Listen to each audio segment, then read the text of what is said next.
Baiklah teman-teman, berdoa mulai.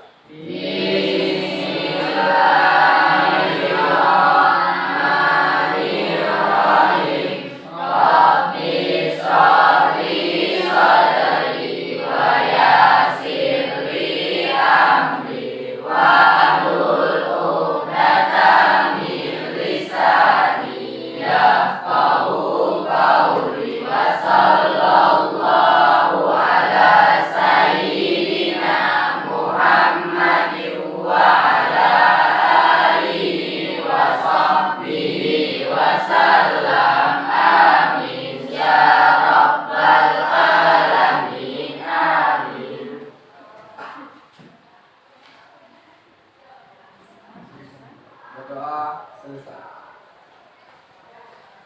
Nah, sekarang Ibu minta kepada Ananda semuanya untuk mengecek kondisi kelasnya, kondisi meja kursi. Jika ada sampah, buanglah pada tempatnya. Bagaimana kondisi meja kursinya? Sudah bersih? Ya, bersih. Bagus. Sebagai seorang siswa, kita harus mempunyai sikap nasionalisme. Salah satunya ditujukan dengan menyanyikan lagu wajib nasional. Ada yang tahu lagu Garuda Pancasila? Tahu. Tahu semua berarti? Tahu. Kalau tahu semuanya, mari kita nyanyikan. Semangat ya? Ya.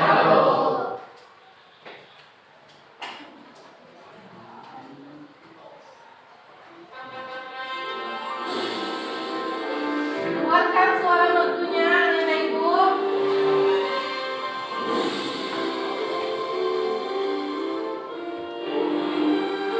Tangannya. Garuda Pancasila, akulah pendukungmu, patriot proklamasi, sedia berkorban untukmu. Pancasila dasar negara, rakyat adil makmur sentosa, pribadi bangsaku. Ayo maju, maju, ayo maju, maju, ayo maju, maju.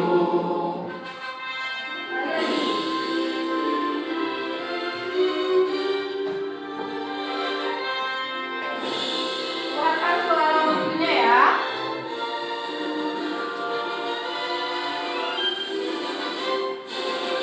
Garuda Pancasila, akulah pendukungmu, patriot proklamasi, sedia berkorban untukmu. Pancasila dasar negara, rakyat adil makmur sentosa, pribadi bangsaku. Ayo maju, maju, ayo maju, maju, ayo maju, maju. Baik, semangat ya. Kayaknya udah pada semangat untuk belajar hari ini. Baik, sebelum masuk ke materi, Ibu mau presensi terlebih dahulu. Siapa yang hari ini yang tidak masuk? Ada nggak Ibu? Yang tidak masuk siapa? Doni. Doni. Doni, terus siapa lagi? Aja. Terus? Robi. Nah, Doni keterangannya apa? Doni alfa. Terus Faja? Faja juga alfa. Kalau Robi? Alfa juga. Jadi kayaknya anak-anak ibu semuanya ya, kalau kita ada keperluan, ada urusan, terus sakit, demam, itu diwajibkan untuk membuat atau mengirim surat atau menghubungi wali kelas. Jadi keterangan anak-anak semuanya itu di kelas tidak alfa. Setidaknya itu sakit atau izin. Bisa dipahami? Bisa. Siap menerima pembelajaran hari ini? Siap. Siap? Siap. Harus siap, harus semangat. Nah, sekarang Ibu ada ini. Apa yang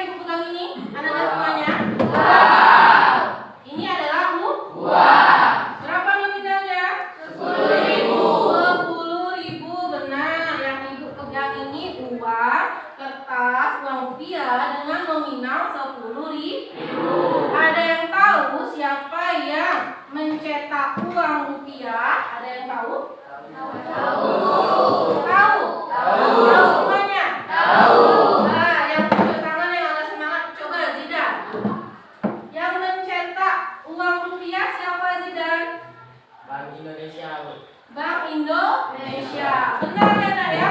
Yang dibilang sama Zidan, yang mencetak uang rupiah, uang kertas, ini adalah Bank Indonesia atau Bank Sentral. Di sini Bank Indonesia menunjuk salah satu badan usaha milik negara, yaitu Peruri, untuk mencetak uang rupiah. Ya. Sekarang Ibu mau menampilkan materi hari ini. Ibu minta Ananda semuanya untuk tetap semangat dan mendengarkan apa yang Ibu tampilkan, Ibu jelaskan. Materi kita berhubungan dengan uang tadi, berkaitan dengan materi hari ini, yaitu mengenai Bank Sentral Republik Indonesia. Bank Sentral Republik Indonesia tadi adalah Bank Indonesia.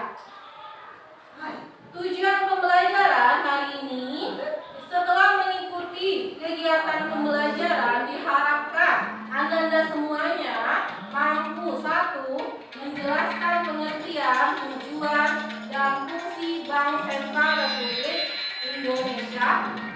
Terus yang kedua, menganalisis tugas dan wewenang Bank Sentral Republik Indonesia dengan benar. Yang ketiga, menyajikan hasil analisis diskusi kelompok mengenai peran Bank Sentral dalam perekonomian Indonesia dengan benar. Itu ya. Ini tujuan pembelajaran kita hari ini.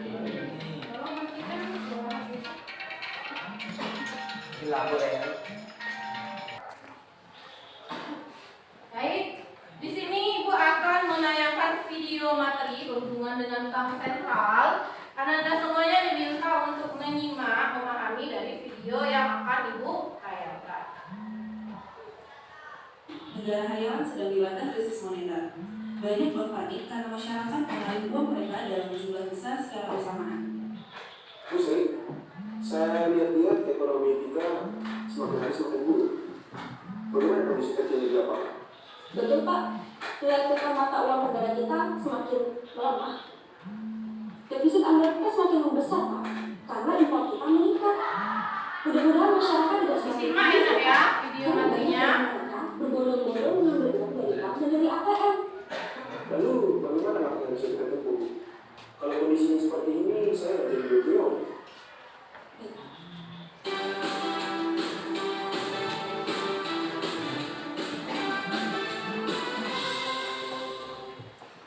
Halo teman-teman, perkenalkan nama kakak Kak Ima. Sebelumnya Kak sudah mendengar kegelisahan Pak Presiden dan Bu Menteri kan? Nah, ternyata Bank Sentral memiliki peran penting ya. Siapa yang sudah tahu apa itu Bank Sentral? Setiap negara memiliki bank sentral. Nah, menurut kalian di Indonesia apa nama bank sentralnya ya? Ternyata di Indonesia yang dijadikan sebagai bank sentral adalah Bank Indonesia atau biasa kita singkat BI. Sebagai bank sentral di Indonesia, BI merupakan lembaga yang independen. Maksudnya, dalam melaksanakan tugas dan wewenangnya, BI bebas dari campur tangan pemerintah atau pihak manapun. Nah, jadi bank sentral adalah lembaga yang bertanggung jawab atas kebijakan yang berkaitan dengan keuangan atau kebijakan moneter di negara tertentu. BI dapat diartikan sebagai lembaga yang bertanggung jawab untuk menstabilkan harga maupun nilai mata uang ya teman-teman. Kantor perwakilan BI sendiri sudah tersebar baik di dalam maupun di luar negeri. Menurut Undang-Undang Republik Indonesia Nomor 3 Pasal 7 Tahun 2004, BI memiliki tujuan tunggal nih teman-teman, yaitu mencapai dan memelihara kestabilan nilai rupiah. Maksudnya stabil adalah: pertama, kestabilan nilai uang terhadap barang dan jasa, yang mana tolak ukurnya adalah Negara yang tingkat inflasinya tinggi, nilai mata uangnya rendah. Dan sebaliknya ya teman-teman. Kedua, kestabilan terhadap nilai tukar dengan mata uang asing, yang mana tolak ukurnya adalah kurs. Negara yang impornya tinggi, maka nilai mata uangnya rendah. Sementara yang ekspornya lebih besar dari impor, pasti nilai mata uangnya tinggi. Bank sentral tidak bertujuan untuk memaksimalkan profit, melainkan untuk mencapai tujuan tertentu, seperti mencegah kegagalan perbankan maupun bukan perbankan, menjaga kestabilan tingkat harga, hingga akhirnya pada tingkat kestabilan pertumbuhan ekonomi. Nah teman-teman, sekarang sudah mengerti ya bahwa bank sentral sangat penting. Karena bank sentral bertanggung jawab atas kebijakan yang terkait dengan keuangan maupun moneter suatu negara. Tujuannya tidak lain untuk memelihara kestabilan nilai mata uang terhadap barang dan jasa maupun terhadap nilai tukar. Selain itu, bank sentral juga mengatur dan mencegah terjadinya bank panik seperti diserta tadi ya, sehingga pertumbuhan ekonomi tetap positif. Nah, di video selanjutnya kita akan belajar mengenai sejarah singkat Bank Indonesia. So, sampai jumpa di video selanjutnya ya teman-teman. Tetap semangat and see you.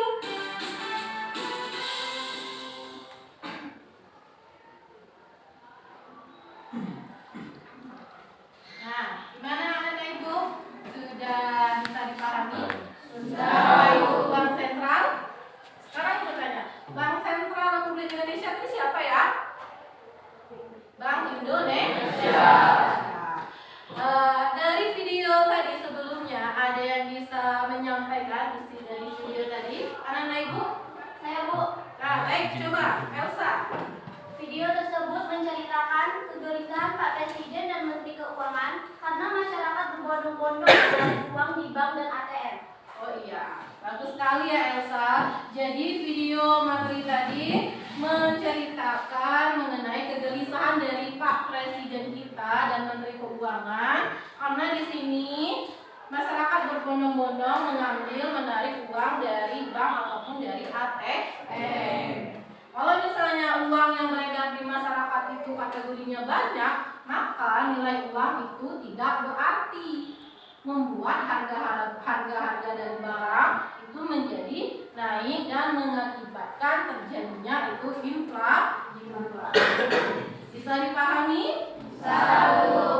Coba sekarang Anda semuanya lihat ada tampilan di depan papan tulis. Di sini Ibu menayangkan gambar-gambar beberapa bank yang ada di Indonesia. Ada yang tahu apa saja banknya? Apa saja? Bank BRI terus. Bank Mandiri terus apa lagi? Bank BRI apa lagi? Bank BTN, Bank BCA, ada Bank Syariah Mandiri, ada Bank Paninbank, BTN Syariah. Itu adalah contoh bank-bank yang ada di Indonesia. Apakah Anda semuanya sudah pernah ke bank? Sudah. Berarti sudah mengenali beberapa dari bank tersebut, iya? Sekarang Ibu tanya, dari gambar logo di depan yang merupakan logo Bank Sentral ditujukan gambar yang mana, anak-anak Ibu? Yang mana? Yang bagian atas sebelah kiri atas. Bank Sentral itu tadi kan adalah Bank Indonesia dengan logo BRI. Itu ada ya? Itu ada logo Bank Indonesia. Di sini Bank Indonesia, Bank Sentral di sini sebagai induk dari bank-bank yang lain. Induk dari Bank BRI, Bank Mandiri, Bank Indonesia di sini tugasnya itu mengawasi, mengatur, dan memberi izin bank-bank yang lain. Sebatas ini bisa dipahami? Bisa. Baik. Nih, Bank Sentral Republik Indonesia dilogokan dengan lambang B. Menurut Undang-Undang Nomor 6 Tahun 2009 tentang Bank Indonesia adalah lembaga negara yang independen, bebas dari campur tangan pemerintah atau pihak lainnya, kecuali untuk hal-hal tegas diatur dalam undang-undang. Jadi di sini Bank Sentral Bank Indonesia di sini berdiri sendiri tanpa campur tangan dari pemerintah.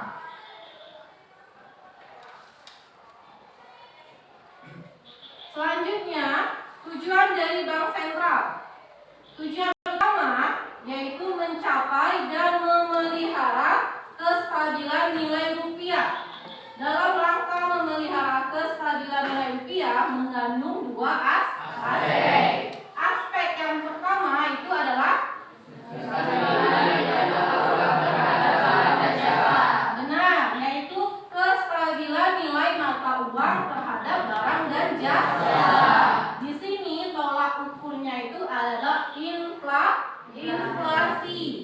Ya, inflasi itu diartikan sebagai kenaikan harga barang dan jasa secara terus-menerus. Misalnya, di saat Hari Raya Idul Fitri, Hari Raya Idul Adha, kebanyakan harga sembako atau kebutuhan pokok itu melambung tinggi, dari harga beras, harga cabai, harga kebutuhan yang lainnya, ya kan? Karena di sini kebutuhan masyarakat itu juga meningkat, tapi ketersediaan dari barang tersebut sangat sedikit, maka mengakibatkan harga barang dan jasa tersebut menjadi mahal atau menjadi tinggi. Jika harga barang dan jasa secara terus-menerus menjadi tinggi, harganya itu mahal, maka mengakibatkan adanya inflasi tadi. Ya. Yang kedua, yaitu kestabilan terhadap mata uang negara lain. Di sini tolak ukurnya itu adalah kurs. Ya. Nilai mata uang kita dengan mata uang negara lain. Berhubungan dengan kegiatan ekspor dan impor. Kalau ekspor itu ada yang tahu? Ekspor adalah kegiatan menjual barang dari dalam negeri ke luar negeri. Kalau impor kebalikannya, yaitu membeli barang dan jasa dari luar negeri untuk kebutuhan masyarakat dalam negeri. Bisa dipahami? Bisa. Selanjutnya, fungsi Bank Sentral. Di sini ada beberapa poin fungsi dari Bank Sentral. Yang pertama, memegang deposito milik bank lain. Maksudnya Bank Sentral memegang jumlah tabungan dari milik bank lain. Yang kedua, mengedarkan uang kartal, yaitu uang kertas dan uang logam. Uang kertas yang seperti Ibu pegang sekarang ini, nah, ini contoh dari uang kertas. Nominalnya berapa? 10.000, benar. Kalau uang logam berapa? Ada yang 100, ada uang logam 200, ada uang logam 500, dan ada uang logam 1.000. Itu namanya jenis uang kartal. Ya, di sini Bank Sentral Bank Indonesia tadi yaitu mengedarkan atau mencetak uang rupiah. Bertindak sebagai clearing, maksudnya di sini sebagai mentransfer dana dari bank ke bank yang lain. Yang selanjutnya sebagai lembaga keuangan atau fiskal pemerintah, terus mengawasi dan memandu bank-bank. Karena tadi tugas dari Bank Sentral yaitu mengawasi, mengatur dari bank-bank yang lain, karena Bank Sentral Bank Indonesia induk dari semua bank, ya. Bank BRI, Bank BNI, BCA itu dibawa kepemimpinan, dibawa aturan dari bank sentral. Terus, mengatur dan mengendalikan jumlah uang yang beredar atau penawaran uang. Ya, jadi tugas bank sentral di sini fungsinya mengatur mengendalikan jumlah uang beredar. Jika uang di masyarakat itu kategori banyak, maka bank sentral bisa mengambil kebijakan mengatur dan mengendalikan jumlah uang yang beredar. Ini tugas-tugas pokok bank sentral. Yang pertama, coba Ibu minta bantuan Ananda. Mona, mana Mona? Mona bacakan tugas pertama dari bank sentral apa Mona? Menetapkan dan melaksanakan kebijakan moneter seperti operasi pasar muka, menetapkan tingkat diskon dan lain-lain. Ya, nah itu ya. Tugas yang pertama yaitu menetapkan dan melaksanakan kebijakan moneter. Di sini kebijakan yang berhubungan dengan keuangan berupa operasi pasar terbuka, penetapan tingkat diskonto dan lain-lain. Baik, terima kasih Mona, udah bagus, sudah mau bersuara. Yang kedua, coba bacakan Ananda Rizky. Mengatur dan menjaga kelancaran sistem pembayaran, maksudnya cara transaksi baik tunai maupun non-tunai. Harus ada persatuan dari Bank Indonesia. Ya, benar ya, udah bagus. Jadi yang kedua, tugas yang kedua yaitu mengatur dan menjaga kelancaran sistem pembayaran. Ada yang tahu sistem pembayaran? Sistem pembayaran itu terdiri dari dua. Ada alat pembayaran tunai dan ada alat pembayaran non tunai. Jadi tugas Bank Indonesia mengatur dan menjaga kelancaran sistem pembayaran tunai ataupun non tunai. Yang ketiga, mengatur dan mengawasi bank, yaitu Bank Indonesia menerapkan peraturan, memberi izin dan mencabut izin dari bank tersebut. Karena tadi Bank Indonesia itu induk dari semua bank-bank yang ada di Indonesia. Peran bank sentral yang pertama, mengatur dan menjaga kelancaran sistem pembayaran nasional yang berhubungan dengan alat pembayaran tunai dan non tunai. Yang kedua, memberi persetujuan perizinan dan pengawasan sistem pembayaran nasional. Jadi, kalau misalnya ada bank mau membuka ataupun meminta izin itu mesti terlebih dahulu persetujuan dari bank sentral. Yang ketiga, penyelenggara sistem clearing antar bank untuk jenis alat-alat pembayaran tertentu. Yang keempat, mengeluarkan, mengedarkan, mencabut, menarik, dan memusnahkan uang rupiah dari peredaran. Ya. Baik, sekarang Ibu tanya. Sampai di sini dari penjelasan sebelumnya mengenai bank sentral yaitu Bank Indonesia, ada pertanyaan atau sudah dipahami Ananda Ibu? Sudah paham? Sudah.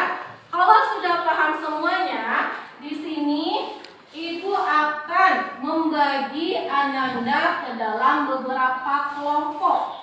Ya, Ibu di sini akan memberikan LKPD kepada setiap masing-masing kelompok. Jadi tugas kelompok itu berdiskusi, bekerja sama untuk menjawab, menganalisis soal atau masalah yang ada di LKPD tersebut. Bisa dipahami? Bisa. Sekarang Ibu mau berikan LKPD-nya. Kelompok 1, di sini Ibu langsung menentukan kelompok 1, kelompok 2, kelompok 3, kelompok 4, dan kelompok 5. Kelompok 1 ini. Kelompok 2, mana kelompok 2? Ini. Kelompok 3.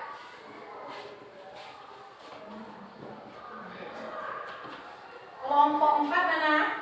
Kelompok 4. Ini ya, kelompok 4.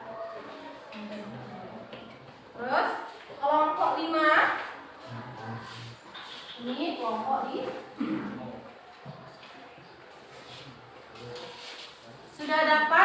LKPD-nya setiap kelompok? Sudah. Sekarang tugas Ananda semuanya berdiskusi bersama kelompoknya masing-masing menganalisis masalah yang ada pada LKPD tersebut. Di sini Ibu berikan waktu sebanyak 10 menit. Cukup? Cukup ya? Cukup. Jika cukup, silakan untuk berdiskusi bersama teman kelompoknya.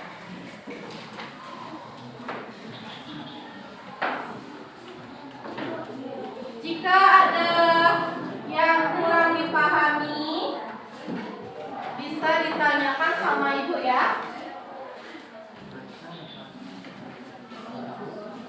Untuk kelompok 1.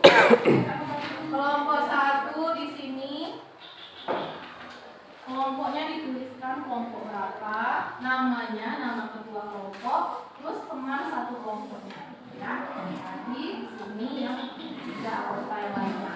Terus di sini nak dibaca aturan atau petunjuk dalam mengerjakan LKPD-nya. Di sini sudah Ibu berikan petunjuk dalam mengerjakan LKPD, ya. Di sini permasalahan yang berbeda. Kelompok 2 mana kelompok 2? Kelompok 2 di sini dibuat kelompoknya, kelompok berapa, nama ketuanya, terus anggota kelompok masing-masing. Sebelum mengerjakan baca petunjuk LKPD-nya, ya.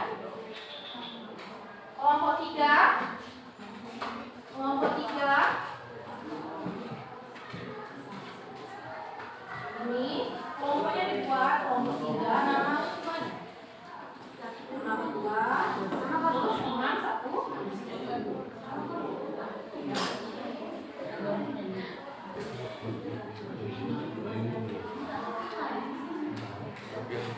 Kelompok 4 mana? Sudah dibuat bunga kelompoknya ditulis kelompok 4, nama ketuanya, terus nama anggota kelompok.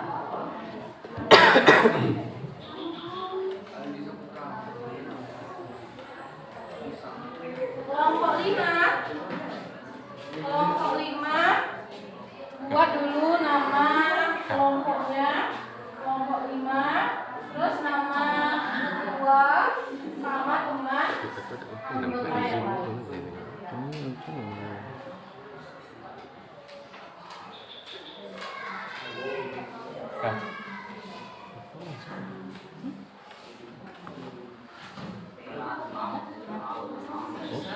Yang ikut ke zoom in nggak?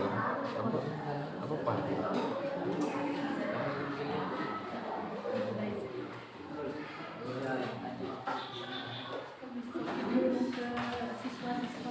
Bisa. Sudah ada tadi. Masih ada kau tadi. Baik, Ananda Ibu, jangan lupa sebelum mengerjakan dibaca terlebih dahulu petunjuk dalam mengerjakan LKPD-nya. Ya. Setelah itu dibaca soal, terus Ananda semuanya diskusi dengan anggota kelompoknya.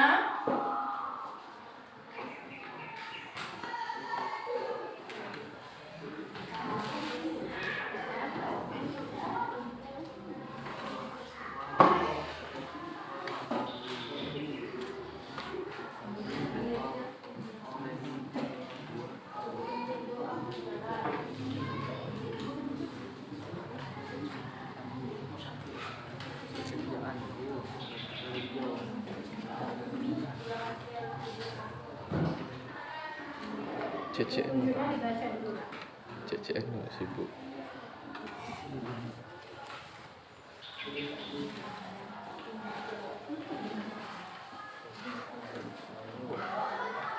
Sampai di sini ada yang merasa kesulitan dalam mengerjakan LKPD?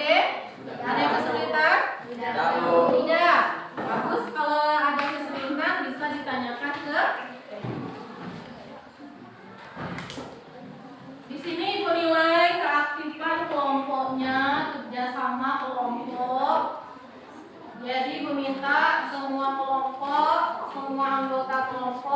untuk saling berdiskusi dan bekerja sama.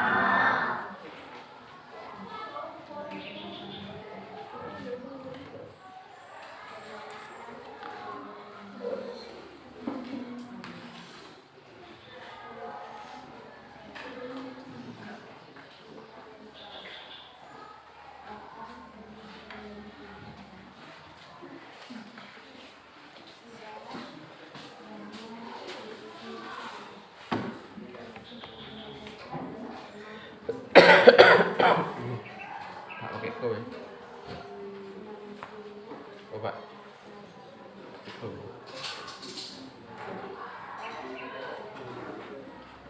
Itu langsung edit aja juga kalau nggak milih kan.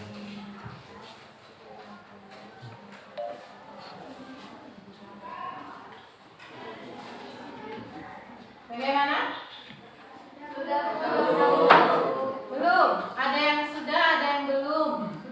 Ya udah, kita menunggu teman yang belum, ya. Yang sudah dipersiapkan dulu perwakilan anggota kelompoknya, siapa yang nanti membacakan hasil dari diskusinya ke depan. Dari kelompok yang belum, tolong segera dikerjakan, diselesaikan karena kita sebentar lagi mau mempresentasikan hasil diskusi kelompok. Sudah? Sudah. Kelompok 4? Sudah. Kelompok 3 gimana? Sudah siap? Sudah. Terus kelompok 2? Sudah. Kelompok 1? Sudah. Sudah ditentukan siapa yang perwakilan depan? Sudah. Baik.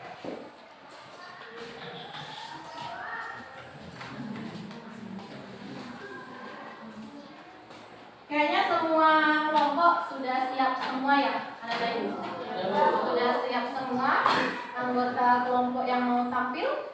Sudah. Jadi di sini untuk mempresentasikan hasil diskusi kelompoknya, Ibu minta satu perwakilan dari kelompok masing-masing mempresentasikan hasil diskusinya ke depan. Dengan cara perkenalkan namanya siapa, terus dari kelompok berapa. Sudah siap? Ya.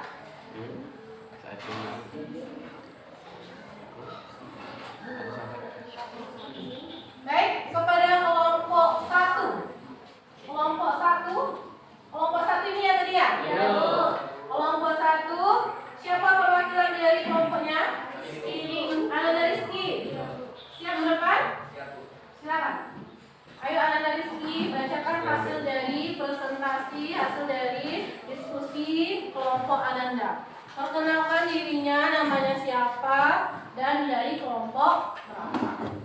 Assalamualaikum warahmatullahi wabarakatuh. Waalaikumsalam warahmatullahi wabarakatuh. Perkenalkan, saya Rizky.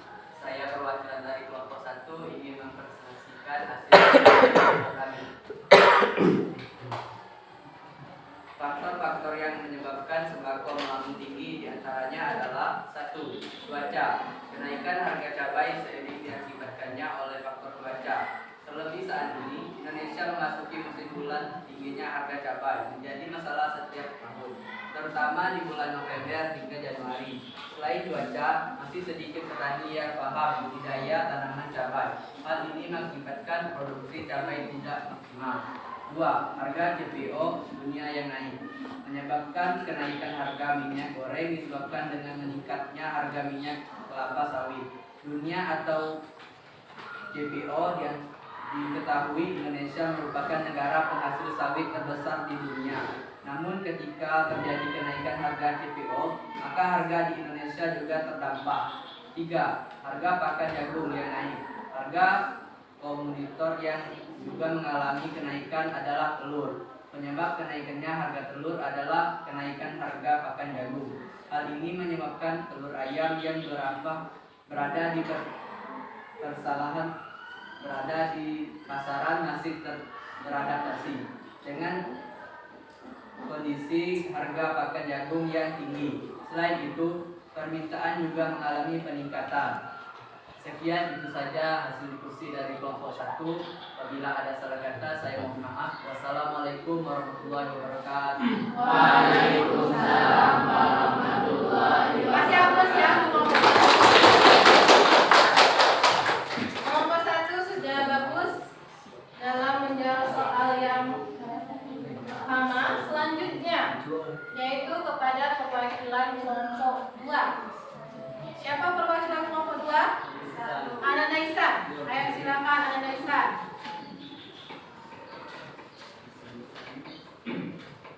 Assalamualaikum warahmatullahi wabarakatuh. Waalaikumsalam warahmatullahi wabarakatuh. Perkenalkan, nama saya Muhammad Ihsan. Saya perwakilan dari kelompok 2. Saya akan menyampaikan hasil presentasi diskusi dari kelompok kami. Dampak yang akan timbul dari kenaikan harga sembako adalah: 1. Dampak kenaikan pertama, dan harga pangan akan menurunkan daya beli masyarakat, terutama pada masyarakat menengah. Kalau daya beli turun, maka yang kena seluruh output keluaran ekonomi termasuk pengusaha terdampak. Bisa sebabkan PHK atau pemutusan hubungan kerja di berbagai sektor. 3. Inflasi akan meroket, stagflasi mungkin terjadi. Kenaikan inflasi dapat menyebabkan daya beli semakin menurun, sehingga ekonomi masyarakat semakin terpuruk. Jika inflasi tidak dikendalikan, bisa jadi kondisi ini akan mengarah ke stagflasi. Stagflasi lambatnya pertumbuhan ekonomi dibarengi dengan tingginya inflasi angka pengangguran. 4. Kenaikan suku bunga akan membuat masyarakat yang tengah mengecil rumah dengan bunga mengambang, misalnya kesulitan untuk melakukan pembayaran bulanan. Demikianlah hasil presentasi diskusi dengan kami. Apabila ada salah kata, saya akhiri. Wassalamualaikum warahmatullahi wabarakatuh. Waalaikumsalam warahmatullahi wabarakatuh. Kasih aplaus juga ya. Selanjutnya kepada perwakilan kelompok 3, Ananda Nadila. Ya. Ananda Nadila, dipersilakan ke depan. Perkenalkan dari kelompok berapa, namanya siapa? Assalamualaikum warahmatullahi wabarakatuh. Waalaikumsalam warahmatullahi wabarakatuh. Saya Zafar Abdullah, saya mewakili dari kelompok 3 akan menyajikan hasil diskusi kelompok kami. Peran Bank Indonesia dalam mengatasi dampak yang timbul dari kenaikan harga sembako di antaranya. Salah satu dampak yang timbul dari kenaikan harga sembako adalah inflasi. Inflasi sebagai kenaikan harga barang dan jasa yang terjadi secara umum dan terus-menerus dalam jangka waktu tersebut. 1. Kebijakan fiskal. Kebijakan fiskal ini antara lain dengan meningkatkan tarif pajak, mengurangi pengeluaran dari pemerintah, dan melakukan pinjaman. 2. Kebijakan moneter. Kebijakan moneter atau kebijakan keuangan bisa dilakukan dengan menambahkan ataupun mengurangi jumlah uang yang beredar. 3. Kebijakan non fiskal dan moneter. Ada 5, yaitu: 1. Menambah hasil produksi. 2. Mempermudah masuknya barang impor dengan cara menurunkan pajak dan juga mempermudah perizinan barang impor. 3. Menstabilkan pendapat masyarakat. 4. Menetap harga maksimum. 5. Pengawasan distribusi barang. Diharapkan barang tersebut bisa cepat didistribusikan kepada masyarakat. Sekian diskusi dari kelompok kami. Terima kasih atas perhatiannya. Wassalamualaikum warahmatullahi wabarakatuh. Waalaikumsalam warahmatullahi wabarakatuh. Yang atas ya, ada semuanya. Kelompok 4.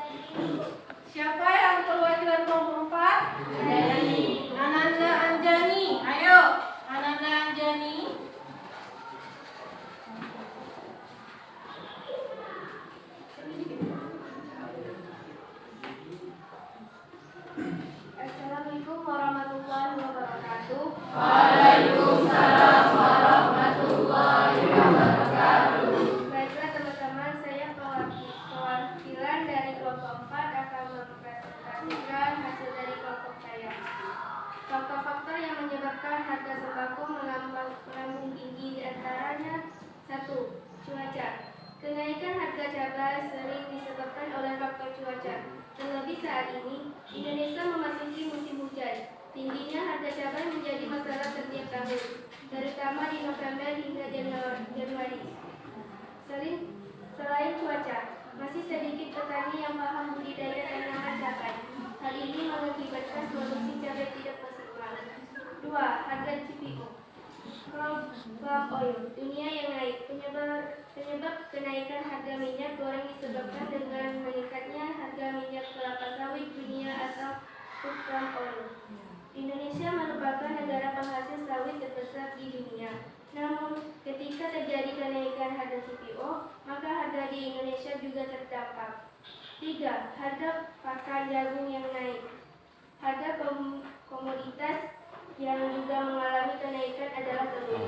Penyebab naiknya harga telur ayam adalah naik harga pakan jagung. Hal ini menyebabkan telur ayam yang berada di pasaran masih beradaptasi dengan kondisi harga pakan jagung yang tinggi. Selain itu, permintaan juga mengalami peningkatan. Sekian dari kelompok saya. Wassalamualaikum warahmatullahi wabarakatuh. Waalaikumsalam warahmatullahi wabarakatuh. Bagus ya kelompok 4 masih aktif kan? Sekarang kelompok terakhir, kelompok 5. Perwakilan dari kelompok 5 siapa Ananda? Raisa. Ananda Raisa. Perkenalkan dirinya dari kelompok berapa, namanya siapa? Assalamualaikum warahmatullahi wabarakatuh. Waalaikumsalam warahmatullahi wabarakatuh. Perkenalkan, nama saya Raisa, perwakilan dari kelompok 5. Saya ingin mempresentasikan hasil diskusi yang akan timbul dari kenaikan harga sembako. Atau dampak kenaikan pertama dan harga pangan akan menurunkan daya beli masyarakat, terutama pada masyarakat menengah. Kalau daya beli turun, maka yang kena seluruh keluaran ekonomi, termasuk pengusaha juga terdampak. Bisa sebabkan PHK, pemutusan hubungan kerja di berbagai sektor. 3. Inflasi akan meroket. Stagflasi mungkin terjadi. Kenaikan inflasi dapat menyebabkan daya beli semakin menurun, sehingga ekonomi masyarakat semakin terpuruk. Jika inflasi tidak dikendalikan, bisa jadi kondisi ini akan mengarah ke stagflasi. Stagflasi menggambarkan lambatnya pertumbuhan ekonomi dibarengi dengan tingginya inflasi dan angka pengangguran. 4. Kenaikan suku bunga. Kenaikan suku bunga akan membuat masyarakat yang tengah menyicil rumah dengan bunga menambah, misalnya kesulitan untuk melakukan pembayaran bulanan. Sekian dari kelompok saya. Waalaikumsalam warahmatullahi wabarakatuh. Kasih aku ya.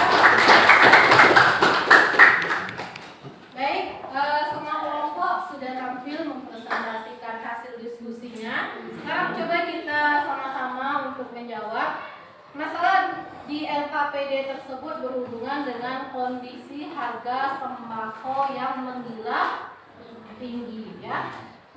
Contohnya di saat beberapa waktu sebelumnya ada pernah Ananda Ibu mendengar harga yang melonjak tinggi.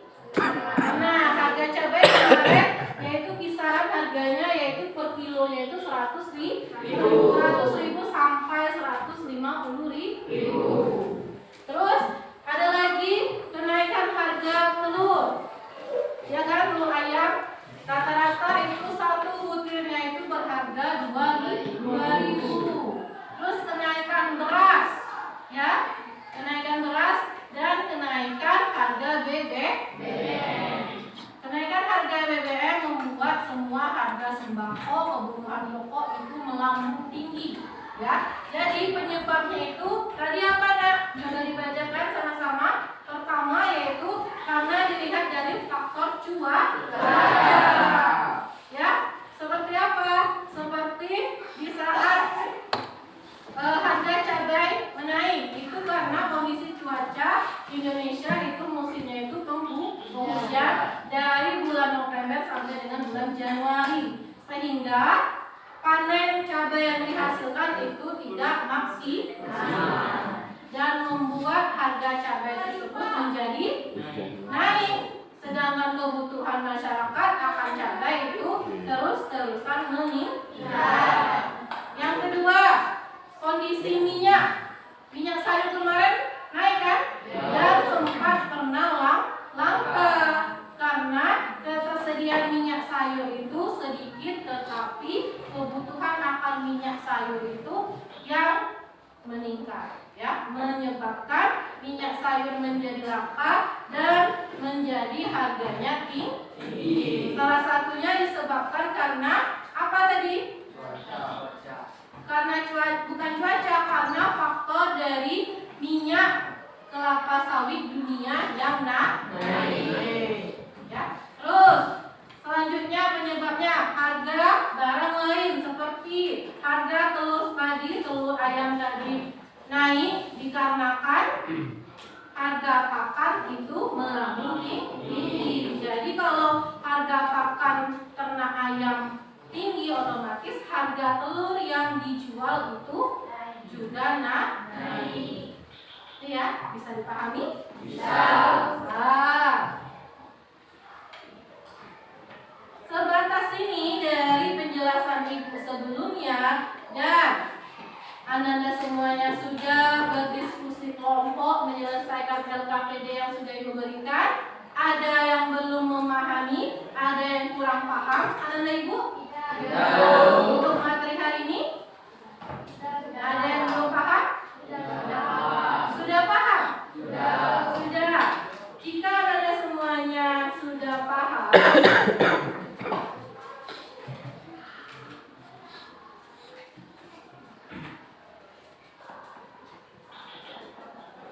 kita simpulkan pembelajaran hari ini bersama-sama. Tadi kita mempelajari apa, Ananda? Bank Sentral dalam Republik Indonesia. Siapa Bank Sentral Indonesia? Bank Indonesia. Bank Sentral apa? Apa itu Bank Sentral? Bank Indonesia. Bank Indonesia yang independen, bebas dari pemerintah, yaitu lembaga yang independen, yang bebas campur dari pemerintah. Terus di sini tujuan Bank Sentral tadi apa, Ananda? Menjaga kestabilan nilai mata uang terhadap barang atau jasa yang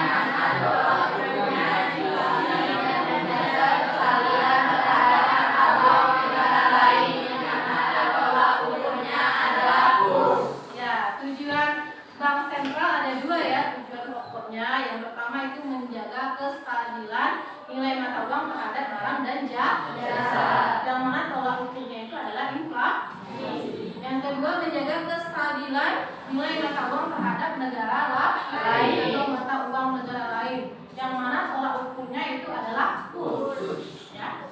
Terus sampai di sini sudah bisa memahami? Baik. Sekarang Ananda semuanya di sini, Ibu akan memberikan Ananda tugas mandiri, ya. Tugas ini berhubungan dengan setelah apa yang kita pelajari sebelumnya mengenai Bank Sentral. Jadi Ibu di sini meminta Ananda semuanya mengerjakan tugas mandiri berupa evaluasi pembelajaran kita hari ini. Untuk link dari tugas tersebut sudah Ibu kirimkan ke grup WA. Coba dibuka grup WA-nya. Sudah ada link tugasnya? Sudah ada? Coba buka grup WA-nya. Sudah Ibu kirimkan link tugas evaluasi. Sudah dibuka? Sudah ditemukan? Sudah. Jika sudah ditemukan, silakan Ananda semuanya mengerjakan soal yang ada pada link tersebut. Di sana Ibu berikan soal pilihan ganda sebanyak 5 soal, ya. Dan di sini Ibu berikan waktu selama 5 menit untuk mengerjakan soal pilihan ganda tersebut. Ada kendala untuk membuka linknya? Ada kendala? Tidak ada kendala. Coba dibuka. Ada kendala? Kelompok 2? Tidak ada kendala. Kelompok 1 ada kendala? Tidak.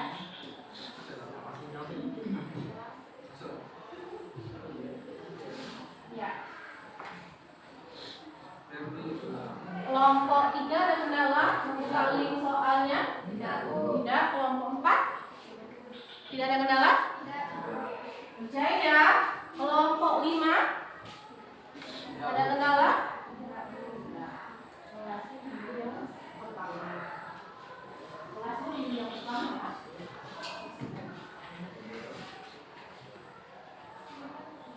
Untuk penilaian pengetahuan di sini berikan soal pilihan ganda sebanyak 5 butir. Jika Ananda nanti memperoleh nilainya itu di bawah KKM, maka Ananda berhak melakukan remedial. Tapi jika Ananda nanti mendapatkan nilainya itu di atas KKM, maka Ananda dikatakan tuntas dan tidak perlu melakukan remedi.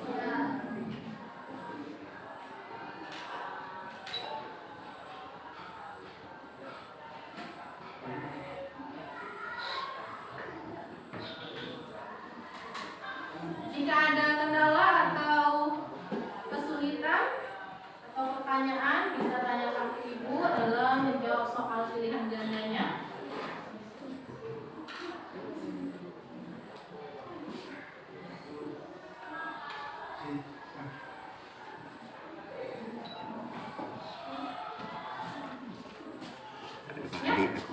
Kenapa? Nadila? 5B.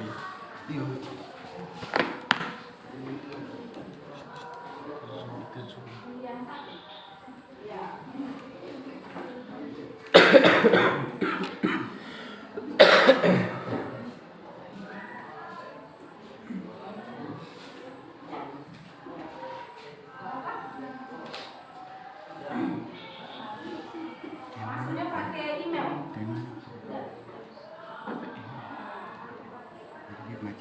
Iya, belajar. Penggerak kan kan kau sudah. Ini.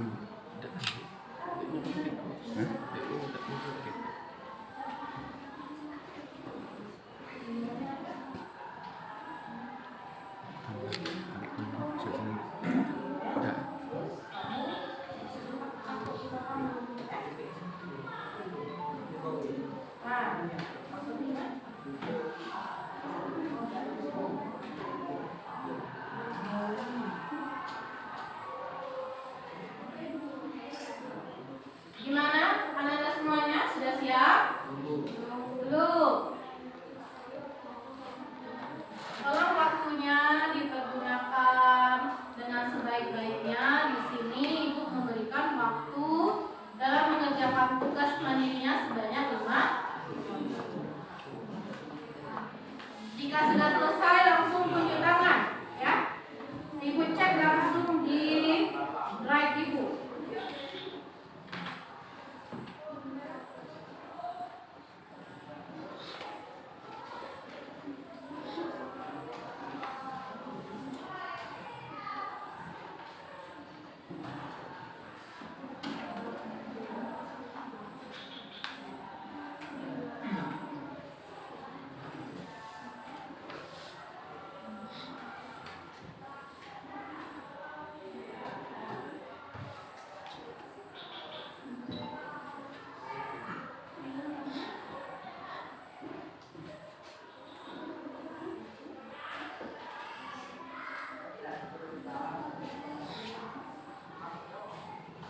Kayaknya sudah ada yang beberapa yang sudah selesai, sudah mengirim jawabannya.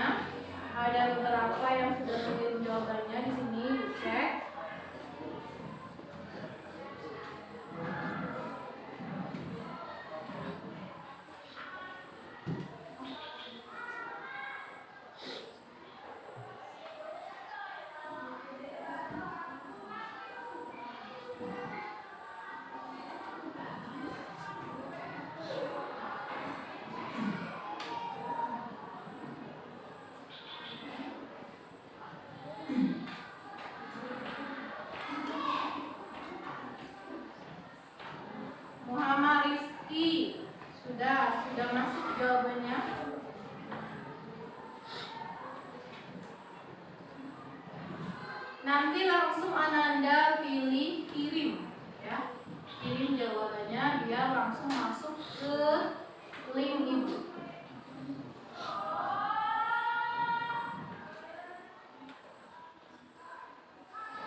diperoleh Ananda itu di atas KKM, KKM 70 ya. Jika nanti nilainya itu di atas KKM, di atas 70, maka Ananda itu tuntas, tidak perlu remedial. Dan jika Ananda nilainya itu di bawah KKM, di bawah 70, maka Ananda perlu remedial untuk materi bank sentral. Ya.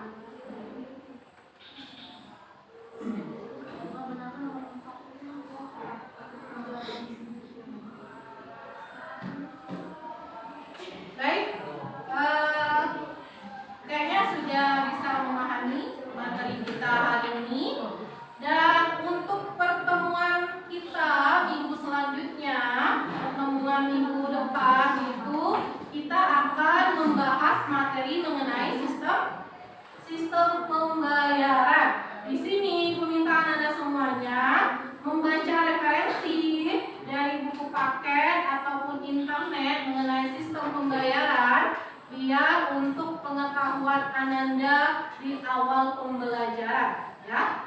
Jadi jika besok sudah masuk materi sistem pembayaran, Ananda sudah paham dan sudah ada pengetahuan awalnya. Bisa dipahami? Bisa, Bu. Sekarang kita tutup pembelajaran hari ini. Baiknya kita menutupnya itu dengan membaca doa yang akan dipimpin oleh ketua kelas kepada Ananda Rezi untuk memimpin doa teman-temannya ke depan. Baiklah teman-teman, sebelum kita menutup pembelajaran hari ini, lebih baiknya kita berdoa. Berdoa mulai.